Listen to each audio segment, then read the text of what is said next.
Hello everyone, ఏంటి ఇంత హ్యాపీగా ఎక్కడికి వెళ్ళిపోతున్నాం అనుకుంటున్నారా? సడన్ సర్ప్రైజ్ అయితే ఒకటి ఇవ్వబోతున్నాం. అది మా ఫ్యామిలీకి. అయితే సర్ప్రైజ్ ఇవ్వడంలో ఉండే థ్రిల్లే వేరు కదా.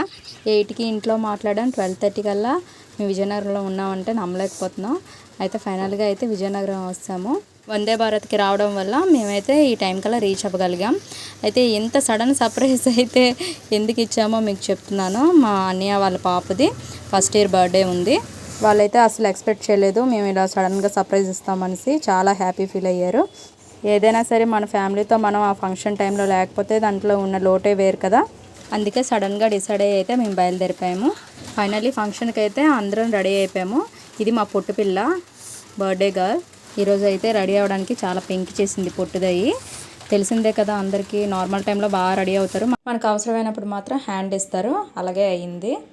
అయితే వర్షం పడుతుందని అనుకున్నాం, కానీ వర్షం అయితే పడలేదు. ఫంక్షన్ అయితే అయిపోయిన తర్వాత డ్యాన్సులు చేద్దాం అనుకున్నాం. అయితే డిన్నర్ అయ్యేసరికి లేట్ అయిపోయింది, 10:30 అలా అయిపోయింది. అందుకని డ్యాన్సులు ఎక్కువైతే చేయలేదు, మేమే కొంచెం కొంచెం చేసాము.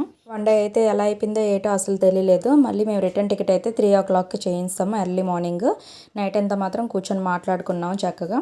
గిఫ్ట్స్ ఏవైతే వచ్చాయో ఓపెన్ చేసుకొని కూర్చొని అలా టైం పాస్ చేస్తాము. ఫైనల్గా అయితే పుట్టినరోజు చాలా బాగా అయిపోయింది. డిన్నర్ తర్వాత చిన్నపిల్లల గురించి అనేసి గిఫ్ట్స్ తీసుకున్నారు, రిటర్న్ గిఫ్ట్స్, మ్యాజిక్ స్లేట్స్, అలాగే స్ప్రింగ్స్. ఫైనల్గా అయితే పొట్టుదే బర్త్డే అలా అయిపోయింది.